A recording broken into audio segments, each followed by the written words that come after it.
the Book of Romans series. Get the big picture of what saved by grace means for you, and understand more deeply faith, righteousness, sin, forgiveness, and other Christian cornerstone.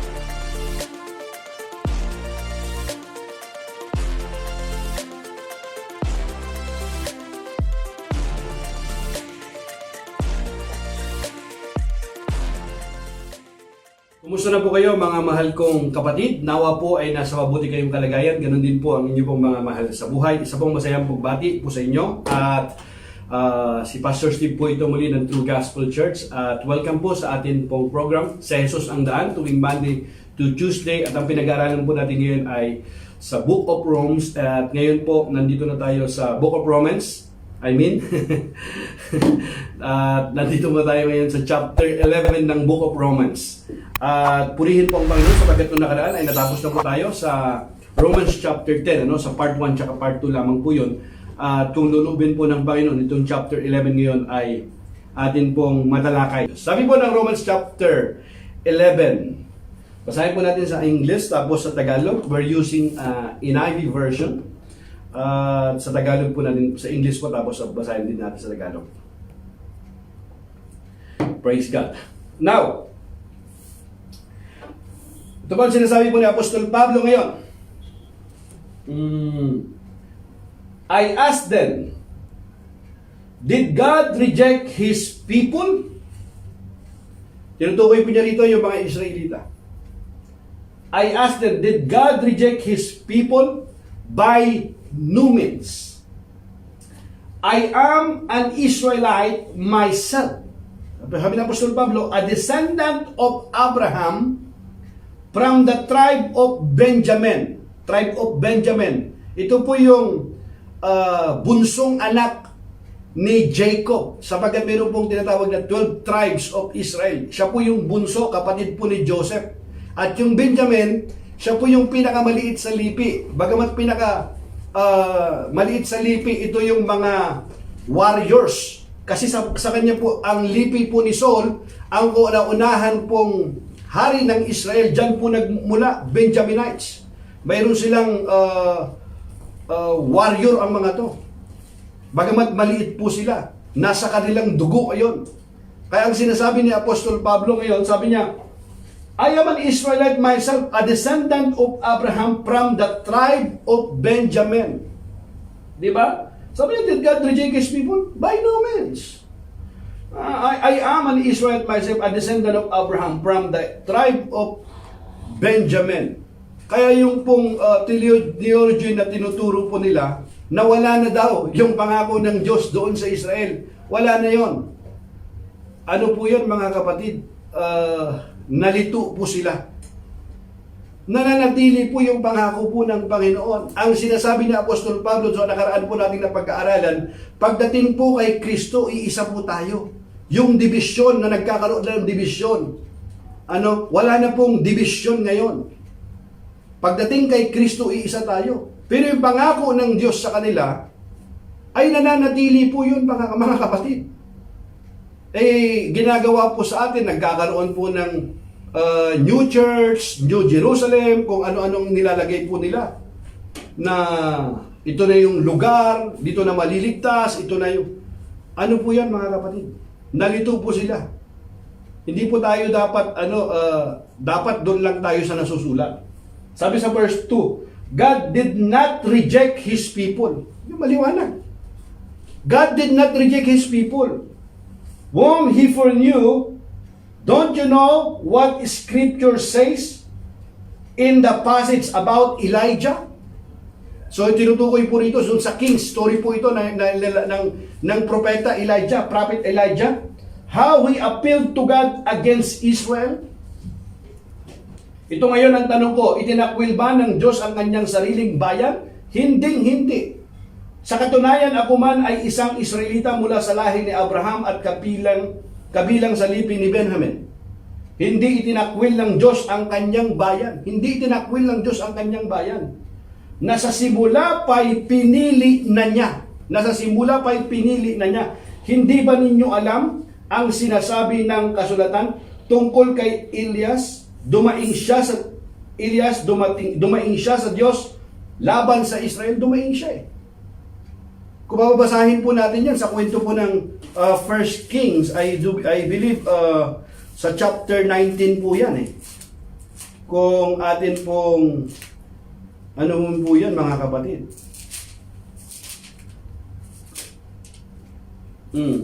Yeah. Sa Kings po yan mga kapatid, doon po ang kwento po niyan. Kaya anong sabi niya? Ito yung sinasabi niya kasi nakasulat po yan sa Kings nga eh. Ano ang sinasabi dito ni... Kwento ito ni Elijah eh. Oh. Diba? Ang sabi nga niya, Lord, they have killed your prophets and torn down your altars. I am the only one left and they are trying to kill me. And what was God's answer to him? I have reserved for myself 7,000 who have not bowed to knee, who have not bowed the knee to Baal. Maliwanag ang sinasabi rito mga kapatid. Sinasabi niya, Panginoon, pinatay nila ang iyong mga propeta at giniba ang iyong mga altar. Ako na lamang ang natitira. Yun ang alam ni Elijah. Sabi niya, di ba? Ako na lamang ang natitira, sabi ni Elias. Ako na lamang ang natitira. Punta natin yung verse 2, anak. Di ba? Sabi rito ni Elias, oh. Dumaing siya sa Diyos laban sa Israel. Tapos, sinabi niya, Panginoon, pinatay nila ang iyong mga propeta at giniba ang iyong mga altar. Giniba. Ganun po sila kasama eh. Ako na lamang ang natitira at gusto pa nila akong patayin. Ako na lamang.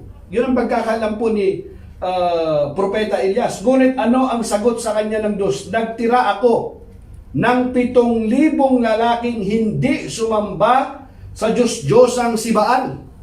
Maliwanag mga kapatid. So here, ang sagot po niya sa verse 5, so too, at the present time, there is a remnant chosen by grace. So mayroong remnant. Chosen. There is a remnant chosen by grace. So ibig sabihin, bagamat mayroon pong mga Israelita, dito sa verse 5 sa Tagalog, sinabi niya, ganoon din sa kasalukuyan, mayroon pang nalalabing mga hinirang ng Diyos dahil sa kanyang kagandahang loob. Ibig sabihin, hindi kasi nila tinanggap yung kanilang Meseya, yung Ebanghelyo. Pero hindi lahat. Mayroong idinara ang Panginoon, mga kapatid. Alam ng Diyos kung paano niya iligtas ang kanyang bayan. Kaya po mga kapatid, wag po nating sabihin na, ay wala na.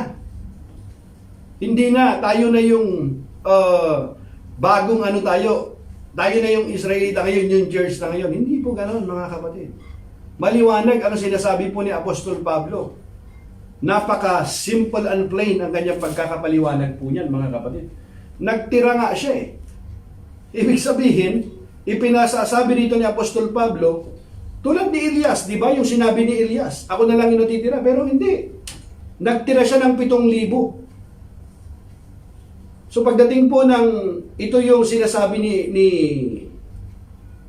Apostol Pablo, na alam ng Panginoon kung paano niya ililigtas ang kanyang bayan.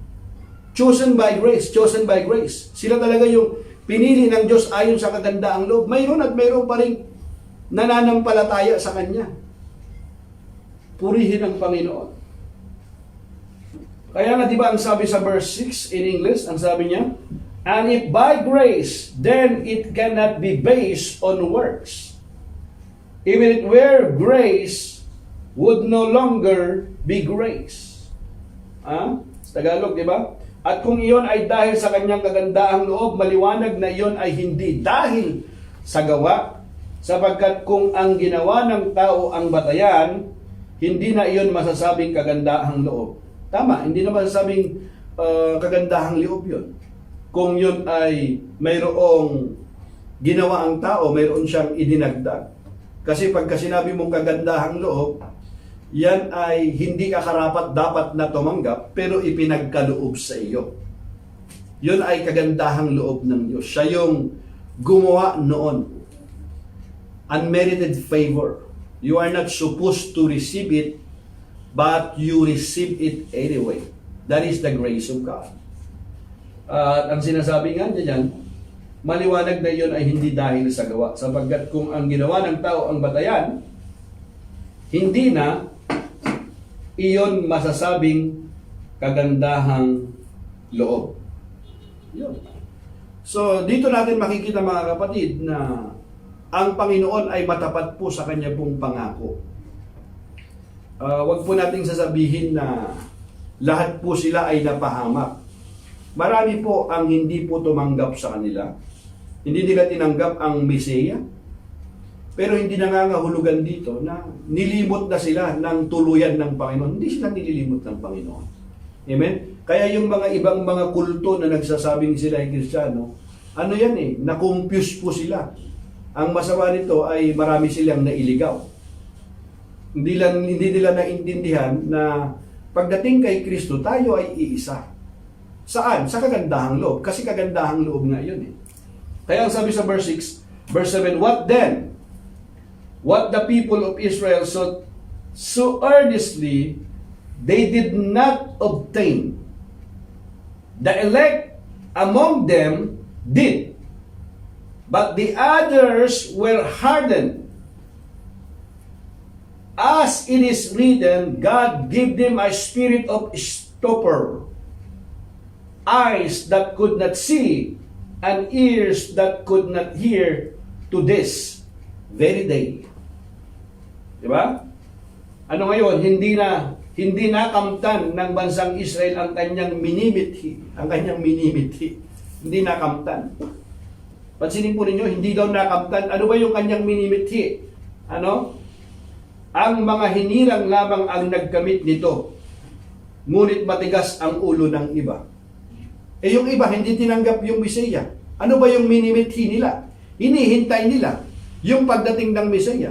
Pero ibang Mesaya ang kanilang prepare nila. Yung alam nila kasi, yung makikipaglaban sa kanila. Na-confuse na naman sila. Yung iba, tinanggap, naniwala. Yung iba, matigas talagang ulo. Eh wala. Yung iba, pag ayaw mo talaga, kasi mayroon ka namang free will na binigay sa iyo ng Panginoon. Hindi pakikilaman sa iyo ng Panginoon yun eh. Ipapakita niya sa iyo, nandito yung kanyang kagandahang loob, pero hindi ka robot. Ikaw yung magdidesisyon kung kilalanin mo o hindi. Wala ka namang tinatawag na excuse para hindi mo makita. Pero talagang naging matigas na lang. Kaya ang sabi niya, ano ngayon? Hindi nakamtan ng bansang Israel ang kanyang minimithi. Ang mga hinirang lamang ang nagkamit nito. Ang mga hinirang kasi alam na ng Panginoon eh. Yung sa kanya. Ayon po ito sa kanya pong kalikasan. Ito kasi yung ayon doon sa karununan ng Panginoon. Sa kanyang kapangyarihan, alam niya na eh. Kita nyo, ano ngayon, hindi nakamtan ng bansang Israel ang kanyang minimithi. Ang mga hinirang lamang ang nagkamit nito, ngunit matigas ang ulo ng iba. Noon pa lang, marami na palang matigas ang ulo. Di ba? Alam po natin yan, mga kapatid. Hanggang ngayon, tulad ng nasusulat. Pag sinabing tulad ng nasusulat na po yan sa Lumang Tipan. Sinusulat na ito ni Apostol Pablo sa mga Romans, sa mga taga-Roma. At nung panahon na yon, mga kapatid, hindi lamang hintil ang mga nandoon. May mga Israelita rin naroroon.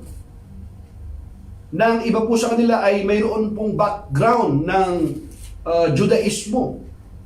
Pananampalataya na dinala ni Moses sa kanila, itinuro mga alituntunin kung paano dapat sambahin ang Diyos. Meron po silang kaalaman, kaya nga binibigyan ng halimbawa ni Apostol Pablo yung mga propeta, makikita po natin dito. Saan ba nasusulat yun?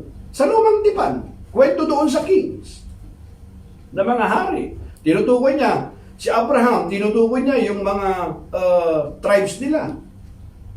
Kaya makikita po natin tulad ng nasusulat, binigyan sila ng Diyos ng mapurol na diwa, mga matang hindi makakita at mga taingang hindi makarinig hanggang sa panahong ito. Isipin po ninyo mga kapatid.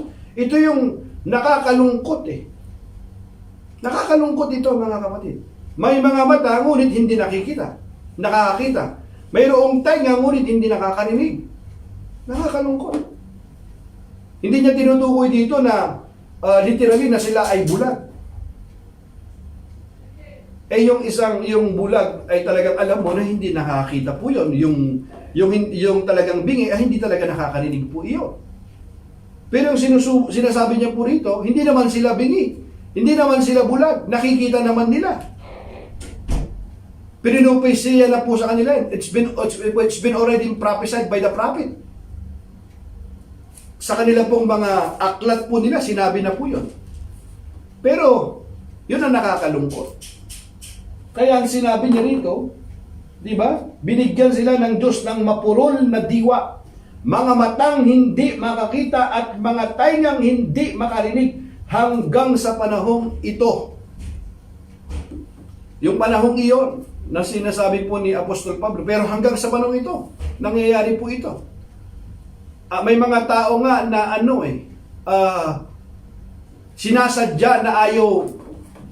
sinasadya nila na ayaw nilang makinig ng salita ng Diyos. Ayaw nila. Sinasadya nila na kahit na marinig po nila ang salita ng Diyos, umiiwas po sila. Ito yung nakakalungkot ang sasapitin. Inilalapit na ng Panginoon sa kanila yung kanyang biyaya. Ayaw pa rin nila. Nandyan na. Kaya pagdating ng panahon, wala na silang sisisihin. Nangyayari po yan mga kapatid. Mayroon talagang matitigas ang ulo. Ayaw po talaga nila. Ayaw nilang tingnan yung katotohanan. Ayaw nilang basahin yung kanilang Biblia, yung salita ng Diyos. Kasi nakakondisyon na yung kanilang isip. Ito yung ating paniniwala. Ito na. Ito yung nangyari. Ito yung sinasabi ni Apostol Pablo. Nasusulat naman sa inyo. Ayaw nilang tanggapin yung Mesaya. Kaya hindi nila nakamtan yung kanilang minimithi. Yung minimithi ng tao, yung kaligtasan. Paano tayo dapat maligtas? Dapat magkaroon tayo ng tamang aral sa kaligtasan. Magkaroon tayo ng tamang pananampalataya. Pero matigas ang gulo natin. Pinipilit natin na sundin yung itinuturo sa atin na wala naman sa Biblia. Minana nating aral. Kaya po mga kapatid, let us be biblical. Magsuri po tayo para hindi po tayo maninlang, mga kapatid. Di ba? And David says, si David na naman, tinukoy na naman dito. Pero ino-upisay na ito. Si Elisha, si Elias, ang daming binabanggit dito ni Apostol Pablo para maliwanagan po sila. And David says, may their table become a snare and a trap, a stumbling block and a retribution for them. Pag sinasabi rito, may their table become a snare, kasi it represents the blessing, all the blessing that has been prepared for them. But what happened? And David says, may their table become a snare and a trap, a stumbling block and a retribution for them. May their eyes be darkened so they cannot see and their backs be bent forever. Yun. Ang sakit eh. Sinabi din rin ni David ito, mga kapatid. Maging bitag at patibong nawa ang kanilang pagpipista. Ayan. Sulat ninyo mga kapatid. Romans chapter 11 verse 9. Sa Roma, na mga taga-Roma, sa Biblia po mga kapatid. Tingnan po ninyo mga kapatid. Chapter 11 verse 9. Basahin po ninyo mabuti. Maging bitag at patibong nawa ang kanilang pagpipista. Isang katitisuran at parusa sa kanila. Katitisuran yan. At parusa sa kanila. Inihanda ng Panginoon yung pagpapala. Ito yung totoong pagpapala. Ito yung biyaya. Ayaw. Ayaw ng taong tanggapin. Ayaw paniwalaan. Ang pinaniniwalaan nila hindi nakasulat. Wala sa aral ng Diyos. Eh kung wala sa aral ng Diyos, aral ng demonyo yan. Mapapahamak yung tao. Kaya sinasabi niya, pinurumpisay na ito ni David, inulit lang ni Apostol Pablo. Kaya ang sinasabi niya, maging bitag at patibong nawa ang kanilang pagpipista. Isang katitisuran at parusa sa kanila. Katitisuran at parusa sa kanila. Sipin niyo po yun, mga kapatid. Hindi naman ito idinidalangin ni Apostol Pablo. Sinasabi lang, pinapaalala lang sa kanila, lumabo nawa ang kanilang mata nang hindi sila makakita at sila'y makuba sa hirap habang buhay. Isipin nyo, nakakalungkot mga kapatid.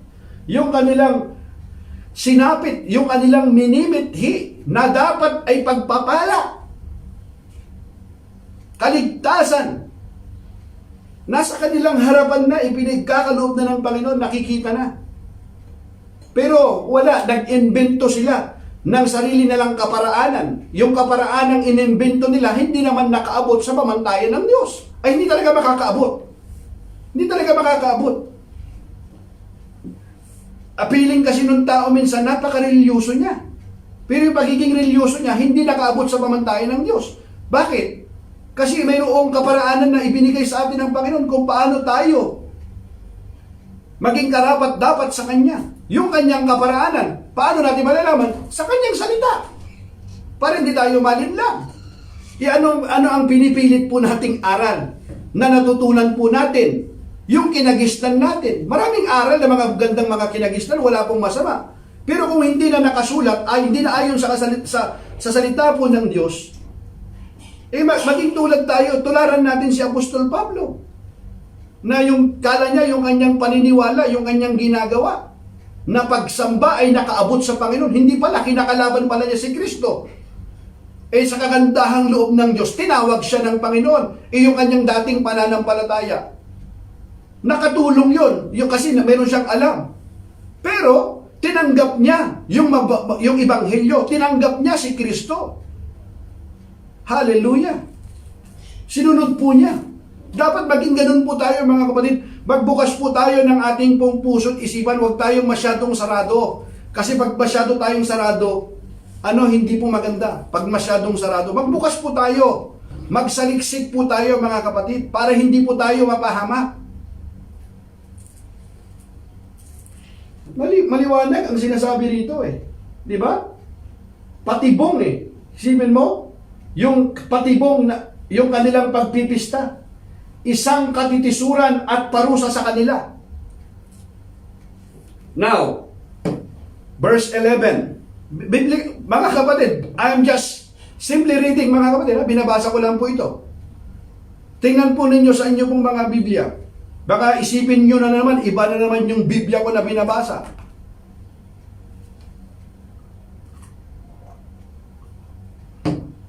Again, I ask. Ang tangi ko pong hangarin ay buksan nawa ng Diyos ang atin pong spiritual na mata upang makita natin yung liwanag. Hindi ko po hangarin na makapanakit ng damdamin ng sinuman. Ang tanging hangarin ko po ay basahin yung kanya pong salita upang marinig po ninyo.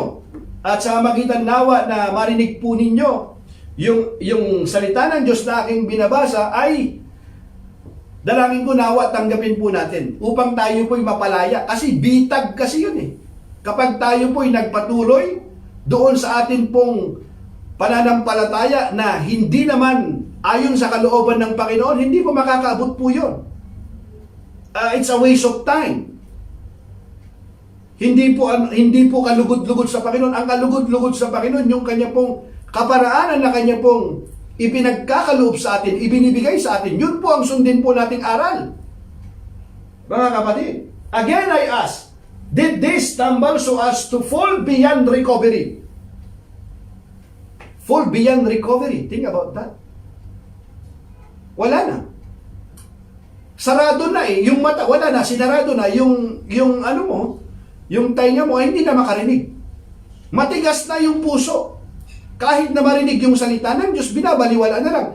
Na kondisyon na. Wala na, magpapatuloy na talaga siya doon. Kaya, Again, I ask, did they stumble so as to fall beyond recovery? Purihin ang Panginoon. Sapagkat andon pa rin yung biyaya ng Diyos. Anong sabi niya? Not at all. Hallelujah. Praise God. Thank you for the grace ng Panginoon. Hindi kasi hayaan ng Panginoon yung lahat eh. Meron pa rin na maniniwala. Nawa, meron pa rin maniwala po sa atin na yung pag binabasa natin yung salita ng Diyos. Again, I ask, did they stumble so as to fall beyond recovery? Not at all. Rather, because of their transgression. Ito ang problema. Because of their transgression, salvation has come to the Gentiles to make Israel envious. Amen? Ay dahil hindi nila tinanggap, okay? Ayaw nila, purihin ng Diyos, napunta sa atin. Ipinangaral ngayon ni Apostol Pablo sa atin ngayon. Yung tayo na hindi nakaalam ng salita ng Diyos, tumanggap tayo ng biyaya kasi tinanggap natin. Sila ngayon, nawala, naging blessing pa rin. Kaya sabi niya sa Tagalog, tira mo ha, ito naman ang tanong ko ngayon. Ang pagkatisod ba nila ay upang sila'y tuluyan ng mabuwal? Hinding-hindi. Sa halip dahil sa kanilang kasalanan, ang kaligtasan ay nakarating sa mga hintil upang mainggit ang mga Israelita sa mga ito. Ngayon, verse 12, kung ang kasalanan ng mga Israelita ay nagdulot ng masaganang pagpapala sa sanlibutan, at kung ang kanilang pagbagsak ay nagdulot ng masaganang pagpapala sa mga hintil, gaano pa kaya kapag nagbalik loob sa Diyos ang buong Israel? Basahin ko sa Ingles, ha? Purihin ang Panginoon. But if their transgression means riches for the world, and their loss means riches for the Gentiles, how much greater riches will their full inclusion bring? Hallelujah. Purihin ang Panginoon. Kasi, tinan mo mga kapatid, sila yung pinili ng Panginoon. Kung tayo nga na hindi nakaalam ng aral, hindi nakilala ang tunay na Diyos, pero dahil sa kagandahang loob ng Diyos, napunta sa atin yung biyaya. How much more? Sabi nga niya rito, paano pa kaya? Gaano pa kaya kapag nagbalik loob sa Diyos ang buong Israel? Kasi yung kanila pong, ganun po sila karugtog yung kanilang pananampalataya. Mga kapatid, yung kanila pong pagsamba, yung kanilang pananalangin, very consistent po sila. Ganun po yung kanila pong pagsamba. Kaya lang mga kapatid, yung pagsamba nila na alam po nila ay hindi nakaabot sa pamantayan ng Diyos. Paano kung nagbalik loob sila? Purihin ang Panginoon. Pero alam nyo mga kapatid, mabuti ang Diyos. Kaya nga yung parang yung si David, si Joseph noon sa kanyang mga kapatid, sabi ni Joseph, you meant it for evil, but God meant it for good. Ibig sabihin, okay, hindi nyo tinanggap. Kasi hindi nyo tinanggap, mayroon namang ang hintil naman ang siyang pinagpala. Ngayon, makikita nyo ngayon, baka sakali na, wow, ito yung nakaranas ng pag-ibig ng Diyos.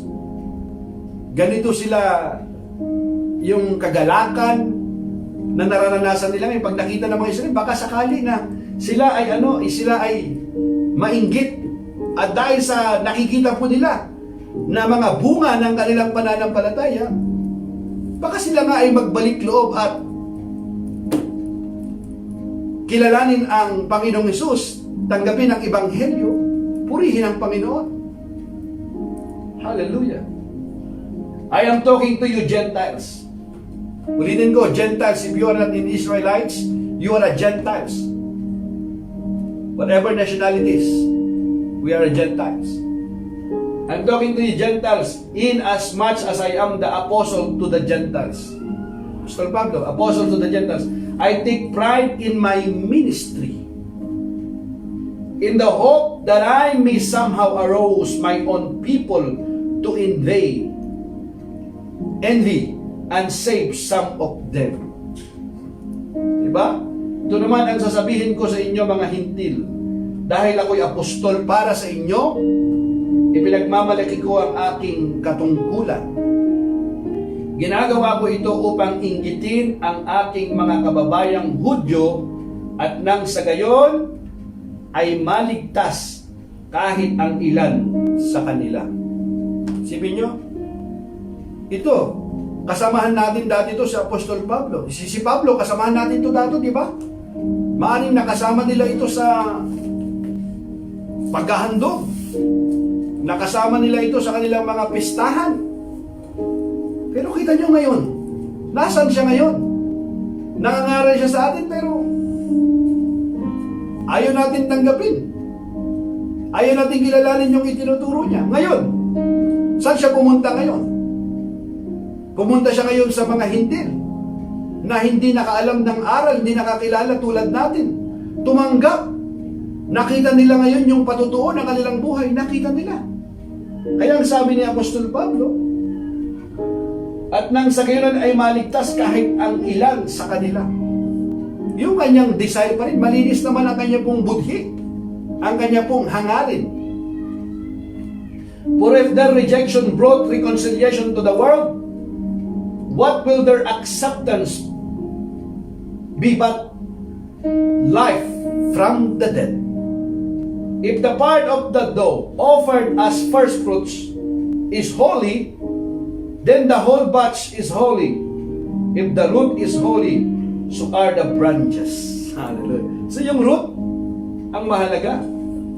Kung ang pagkatakwil sa kanila ay naging daan upang ipagkasundo sa Diyos ang sanlibutan, ang muling pagtanggap sa kanila ng Diyos ay matutulad sa muling pagkabuhay ng patay.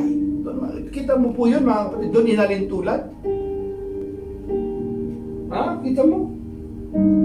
Kung banal ang unang tinapay mula sa masa ng harina, kasi sila yung una eh, gayon din ang buong masa, at kung ang ugat ng punong kahoy ay banal, gayon din ang mga sanga nito. Sila kasi yung ugat eh. Nakakilala, nakipagtipan ng Diyos sa kanila, nakaalam ng aral. Ito yung sinasabi po ni Apostol Pablo. Now, if some of the branches have been broken off, and you, though a wild olive shoot, have been grafted in among the others, and now share in the nourishing sap from the olive root, do not consider yourself to be superior to the other branches. If you do, consider this, you do not support the root, but the root support you. Sila kasi yung root, we are the branches. Pero kung yung branches ay ano po yun eh? Sabi niya, mga, kung pinutol ang ilang sanga ng punong ulibo, pinutol ang ilang sanga ng puning ulibo, at ikaw na sanga ng ulibong ligaw ay idinugtong sa puno upang makabahagi sa buhay na nanggagaling sa ugat ng punong ito. Doon kasi nanggagaling lahat sa ugat eh. Huwag kang magmalaki. Yun. Sa mga sangang pinutol, alalahanin mong hindi ikaw ang bumubuhay sa mga ugat. Ang mga ugat ang bumubuhay sa iyo. Hallelujah. Purihin ang Diyos. You will say then, branches were broken off so that I could be grafted in. Granted, but they were broken off because of unbelief. Yun. How did we become broken? Because of what? They were broken off because of, this is the answer, unbelief. And you stand by faith. Do not be arrogant, but tremble. Because of their unbelief. Yun ang pinaka sagot po niya diyan, di ba? Sasabihin mo naman pinutol ang mga sanga upang ako'y maidugtong. Totoo iyan. Pinutol sila dahil hindi sila sumampalataya. Hindi sila sumampalataya, pinutol na. Hindi na mapakinabangan yun eh. Kaya pinutol. Okay. Ngunit, ikaw naman ay nanatili sa puno dahil sa iyong pananampalataya. Kaya't huwag kang magmalaki, sa halip ay matakot ka. Nanampalataya ka dahil sa biyaya ng Panginoon yan. Bagamat hindi ka talaga pinili ng Panginoon, pero dahil sa kanyang mayamang biyaya, tayo ngayon ay nakatanggap. Hallelujah. Dahil sa pananampalataya. Ang problema kasi, because of their unbelief lang. For if God did not spare the natural branches, He will not spare you either. Sapagkat kung ang mga tunay na sanga ay hindi pinanghinayangan ng Diyos, ikaw pa kaya ang panghinayangan niya? Ikaw pa kaya ang panghinayangan niya? Kaya po mga kapatid, balik po doon. Kaya po mga kapatid, tinutukoy dito mga kapatid na hindi natin kailangang magmalaki. Kumbaga, ibigay natin yung papuri sa Panginoon, give Him the glory, dahil lamang sa Kanya pong branches. Marami kasing mga theology ngayon na hindi na, wala na yung mga yung Israel, yung pangako sa Israelita ngayon ay para sa sa church na yan ngayon. Church age na ngayon yan. Yan ang tinutukoy ng mga ibang mga nagtuturo eh. Parang transfer theology, parang yung ano nila eh. Hindi po ganon mga kapatid. Kaya po dapat pasalamatan natin ang Panginoon sa kanya pong biyaya na ipinagkaloob niya sa atin. Kaya nga dapat ipanalangin natin po sila mga kapatid. Kasi pagdating po ng panahon, alam po natin na, basahin natin ha. Kaya kailangan, ang gusto lang dito ng Panginoon mga kapatid, na tayo po ay huwag dapat magmalaki. Kumbaga, sabi niya, kung ang mga tunay na sanga ay hindi pinanghinayangan ng Diyos, ikaw pa kaya ang panghihinayangan niya? Ibig sabihin mga kapatid, yung biyaya na tinanggap natin, kaya tayo nanampalataya sa Panginoon, kaya tayo nagkamit ng kaligtasan sa Kanya pong biyaya, ibalik natin yung papuri sa Panginoon. At ibahagi natin yun. Ibahagi natin sa atin pong mga kaibigan, sa mga mahal sa buhay, yung pananampalataya na tinanggap natin. Pananampalataya natin sa Panginoon. Yan ay sa mayamang biyaya ng Panginoon. Kaya nga sabi di ba sa Corinthians 15:1, Now brothers and sisters, I want to remind you of the gospel I preached to you, which you received and on which you have taken your stand. By this gospel, yung Ebanghelyo, you are saved. If you hold firmly to the word I preach to you, otherwise, you have believed in vain. Otherwise, you believe in vain. By this gospel you are saved if you hold firmly to the word I preach to you, otherwise you have believed in vain. Mga kapatid, ngayon, ipinapaalala ko sa inyo ang magandang balitang ipinangaral ko sa inyo. Sinasabi po ni Apostol Pablo ito sa mga hintil na nakarinig, nakatanggap ng magandang balita, ang Ebanghelyo patungkol kay Kristo. Ngayon, ipinapaalala niya Pinapaalala ko sa inyo ang magandang balitang ipinangaral ko sa inyo. Iyan ang magandang balitang inyong tinanggap at naging saligan ng inyong pananampalataya. Naliligtas kayo sa pamagitan nito kung matatag ninyong pinangahawakan ang salitang ipinangaral ko sa inyo, maliban na lamang kung walang kabuluhan ang inyong pagsampalataya. Sapagkat mayroong pagsampalataya na walang kabuluhan. Yun talaga yung mga hindi pinili ng Diyos. Kaya po mga kapatid, dapat yung atin pong pagsampalataya ay mayroong kabuluhan sa Diyos. Ano ba yung pagsampalatayang may kabuluhan? Nagbibigay ng papuri sa Panginoon at naayon sa Kanya pong salita. Hindi nalalabag yung Kanya pong salita. Kasi kapag nalalabag yung Kanya pong salita, mga kapatid, it violates the Word of God, it contradicts the Word of God, ang tawag po dyan ay walang kabuluhan ang inyong pagsampalataya.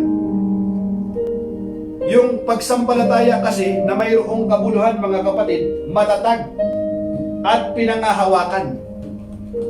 Pinangahawakan, ibig sabihin, mga kapatid, hindi nagko-compromise. Yun ang gusto ni Apostol Pablo. Yun ang kanyang ipinaparating doon sa mga taga-Korinto. Kaya nga, ang sabi niya rin, di ba?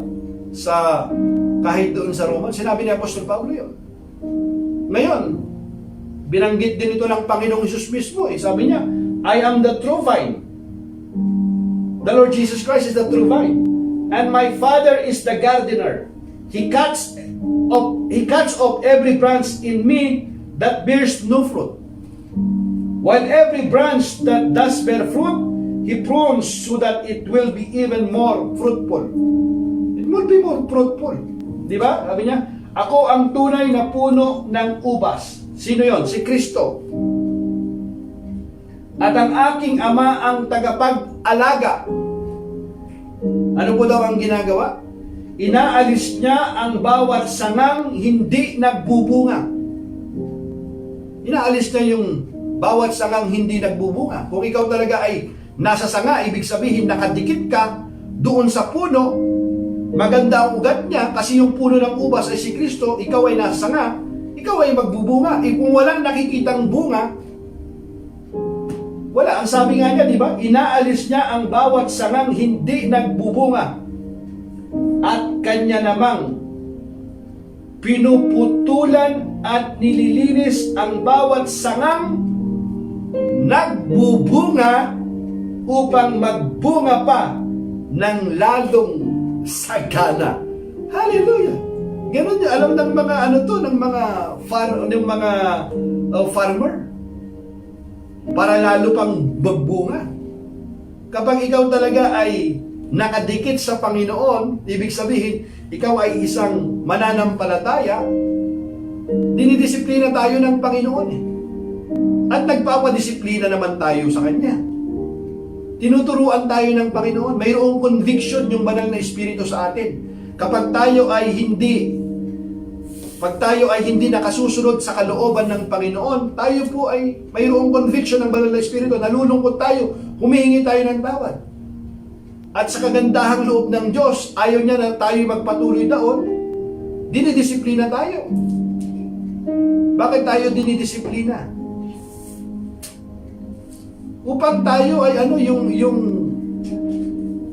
yung atin pong magagandang asal na galing sa banal na Espiritu, ay lalo pa tayong lalong lumago sa ating pong pananampalataya. Yun ang gusto ng Panginoon, mga kapatid, sa atin. At yun din ang gustong iparating ni Apostol Pablo sa kanila. Diba? In verse 22, consider therefore the kindness and sternness of God, sternness to those who fell, but kindness to you, provided that you continue in His kindness, otherwise you also will be cut off. Diba? Dito ay nakikita natin ang kabutihan at kabagsikan ng Diyos. Kabutihan at kabagsikan ng Diyos. Nakikita natin ang kabutihan. Huwag tayong mag-imbento na God is love, kabutihan. Totoo yun, mga kapatid. Pero, mayroon ding kabagsikan ng Diyos. Naging mabagsik siya sa mga hindi sumasampalataya sa Kanya. Bakit? Ano ba yung kabagsikan na yun, mga kapatid? Hindi ba kabagsikan yung ikaw ay mapahamak? Ayaw ng Panginoon yun. Ayaw mong manampalataya, matigas ang ulo mo. Ang sabi nga niya, dito nakikita natin ang kabutihan. Kabutihan, dinidisiplina ka. Ibig sabihin, mga kapatid, tinatanggap mo yung kanyang aral ng may kagalakan sa iyong puso. At kapag tayo itinutuwid po ng Diyos, nagpapatuwid po tayo. Tayo kasi yung mga anak niya. Nakadikit kasi tayo sa puno ng ubas, which is ang Panginoong Hesus. Pero kapag naririnig natin yung salita, binabasa natin yung salita, hindi natin ipinamumuhay, hindi natin ginagawa, pinuputol, hindi ka talaga hindi kailangan, ibig sabihin. Kaya ang sabi niya dito nakikita natin ang kabutihan at kabagsikan ng Diyos. Naging mabagsik siya sa mga hindi sumasampalataya. Hindi sumasampalataya sa Kanya. Subalit mabuti siya sa inyo. Hallelujah. Subalit mabuti siya sa inyo kung mananatili kayo sa Kanyang kabutihan, kung hindi kayo may puputulin din. Yun, mga kapatid. Kung hindi man kayo puputulin din. Ibig sabihin ito yung kagandahang loob ng Diyos. Pinagkakaloob niya sa atin. Ito yung kanyang bugtong na anak, namatay sa krus ng Kalbaryo para sa ating mga kasalanan. Siya yung daan, si Kristo ang daan upang tayo makarating sa Ama. Mag-imbento pa tayo ng iba kung para makarating tayo sa Ama. Hindi nga makakarating, mga kapatid. Meron kasing kaparaanan ng Diyos at yun ang dapat nating tanggapin. Kung ayaw natin, ang sabi ng Biblia, maliwanag. Dito nakikita natin ang kabutihan at kabagsikan ng Diyos. Gusto mo mabagsik siya? Saan? Naging mabagsik siya sa mga hindi sumasampalataya sa Kanya. Subalit, mabuti siya sa inyo kung mananatili kayo sa Kanyang kabutihan, kung hindi kayo may puputulin din. Ito nga na yung mga Israelita mismo na nakipagtipan ng Panginoon sa kanilang mga patriarkang sila Abraham. Mayroong nalaman nilang aral, nakita nyo yung kapangyarihan ng Diyos. Hindi nila tinanggap ang Mesaya. Hindi nila tinanggap ang Ebanghelyo. Mapapahamak din sila. Yun yung kabagsikan. How much more sa mga hintil na tayo? Purihin ang Panginoon. And if they do not persist in unbelief, ito yung problema Mayroon kasi tayong unbelief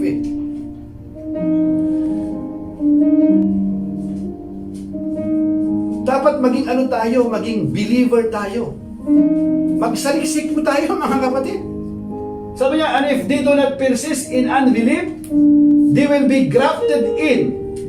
For God is able to graft them again. Graft them in again. After all, if you were cut out of an olive tree that is wild by nature, and contrary to nature were grafted into a cultivated olive tree, how much more readily will the natural branches be grafted into their own olive tree? Ano ibig sabihin niya? Sabi niya, ang mga Hudyoy, yung tinutukoy niya yung mga Hudyo. Ang mga Hudyoy, idudugtong niyang muli sa puno kung sila ay sasampalataya. Kayang gawin ng Diyos yan. Paano yun? Makapangyarihan ng Diyos. Bakit hindi niya pwedeng gawin yun? Pwede niya gawin yun. Lahat kasi pwedeng gawin ng Panginoon Ang kondisyon, idudugtong niyang muli sa puno kung sila ay sasampalataya. Kanino? Kay Kristo. Kilalanin nila na si Jesucristo siya yung namatay doon sa krus ng Kalbaryo para bayaran ng ating kasalanan upang tayo makaabot sa pamantayan ng Diyos. Si Kristo ang kailangan natin. Yun. Ang sabi niya, ang mga Hudyo idudugtong niyang muli sa puno kung sila ay sasampalataya sapagkat kayang gawin iyon ng Diyos. Kayang gawin iyon ng Diyos. Kung ikaw nasangang galing sa ulibong ligaw ay naidugtong sa tunay na ulibo, kahit na ito'y salungat sa kalikasan, lalo pang madaling idugtong sa puno ang mga talagang sanga nito. Tinutukoy niya yung mga hindi. Gentiles tayo na hindi nakaalam ng aral ng Panginoon. Posible nga iyon eh. How much more sa kanila? Purihin ang Diyos. Hallelujah. Anong sabi ni Apostol Pablo? May mga, ano tayo rito eh, cross reference in Colossians chapter 1 verse 20-23. But now He has reconciled you by Christ. Hallelujah. Praise God. But now He has reconciled you by Christ, physical body through death to present you holy in His sight, without blemish, and free from accusation. If you continue in your faith, establish and firm. Continue. Wag lang sa umpisa. If you continue in your faith, kasi yung talagang mga anak ng Diyos, magkukontinue yan. Kapag hindi ka talaga anak ng Diyos, hanggang umpisa ka lang, hindi ka talaga magpapatuloy. Kung pag-aaralan po natin ang Biblia, yung mga talagang hindi pinili, hindi mga anak ng Diyos, hindi magpapatuloy yun. Umpisa lang. If you continue in your faith, establish and firm, and do not move from the hope held out in the gospel, this is the gospel that you heard and that has been proclaimed to every creature under heaven, and of which I, Paul, have become a servant. Ngunit naging tao ang anak ng Diyos, at sa pamamagitan ng kanyang pagkamatay ay ipinagkasundo kayo sa Diyos. Sinimpulan nyo mga kapatid mayroon tayong doktrina pag-aralan dito ngunit naging tao ang anak ng Diyos, at sa pamamagitan ng kanyang pagkamatay ay ipinagkasundo kayo sa Diyos. Bakit? Kung hindi kasi tumigis ang dugo ng Panginoong Hesus doon sa krus ng Kalbaryo, nananatili tayong kaaway ng Diyos. Kahit ano yung atonement na gagawin po natin, atonement kasi pag ikaw ay nag-offer, tawag dyan atonement, but only to cover up your sin. Lagi-lagi yun, walang katapusan po yun. Ngunit naging tao ang anak ng Diyos, at sa pamamagitan ng kanyang pagkamatay, bakit kailangan niya maging tao? Upang siya'y mamatay. Bakit kailangan niyang mamatay sa krus ng Kalbaryo? Para ipagkasundo tayo sa Diyos. Paano tayo na pagkasundo sa Diyos? Binayaran nga niya ng kanya pong dugo sa krus ng Kalbaryo. Without the shedding of blood, there is no forgiveness of sin. Hebrews chapter 9 verse 22. Ganda ng plano ng Panginoon. Thank you for the grace. Yan yung biyaya ng Panginoon. Ginawa niya lahat ito Ngunit naging tao ang anak ng Diyos, at sa pamamagitan ng kanyang pagkamatay ay ipinagkasundo kayo sa Diyos. Nang sa gayon ay maiharap niya kayong banal. Mahirap na kayong banal. Paano nangyari yun? Dahil ba sa iyong gawa? Dahil ba ikaw ay mabuti? Dahil ba ikaw hindi? Dahil sa iyong pakikipag-isa kay Kristo. Dahil sa iyong pananampalataya kay Kristo, ikaw ngayon ay ituturing na banal. Kaya ang sabi niya, maiharap niya kayong banal, walang kapintasan at walang dumi. Sino? Tayo. Tayo sino? Yung mga nanampalataya kay Kristo.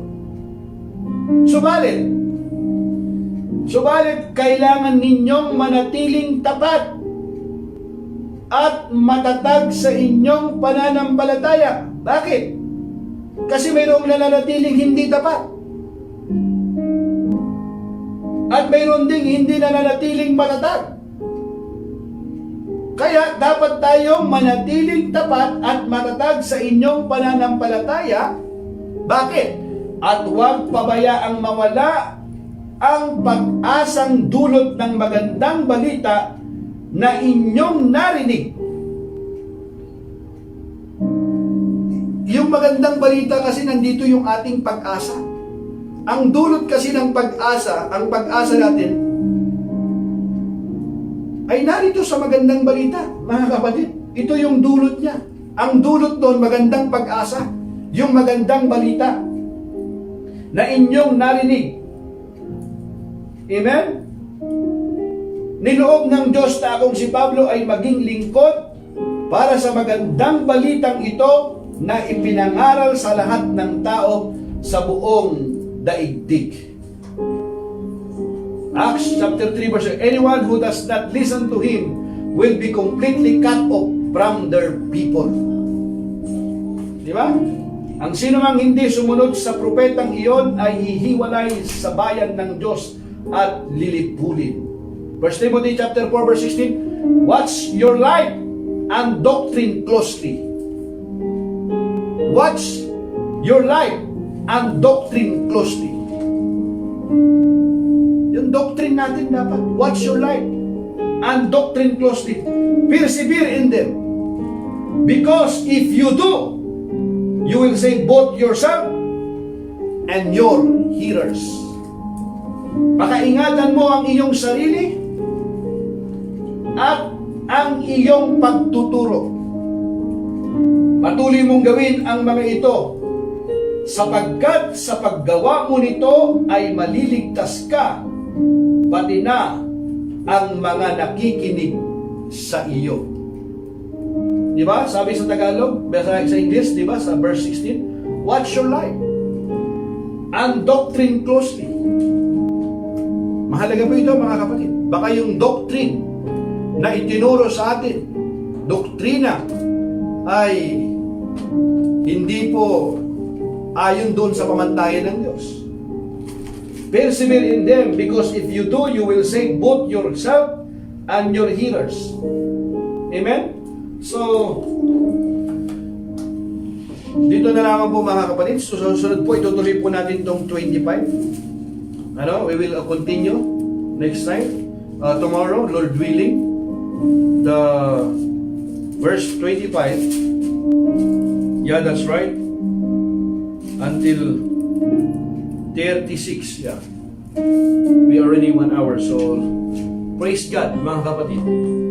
So, I don't wanna miss this opportunity. Ayoko namang matapos ang Bible study na ito without giving you an opportunity to meet Jesus, the Lord of your life.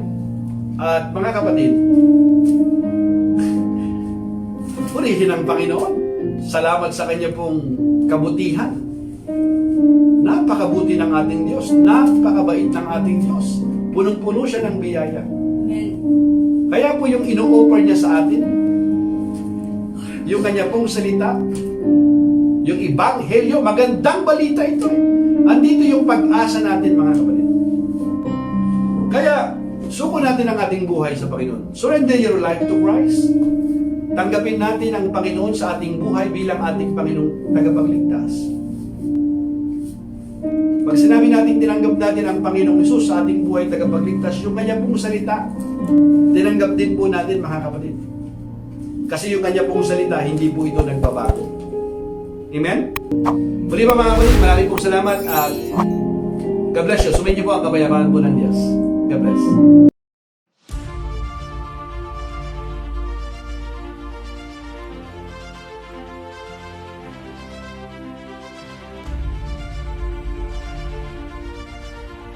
The Book of Romans series.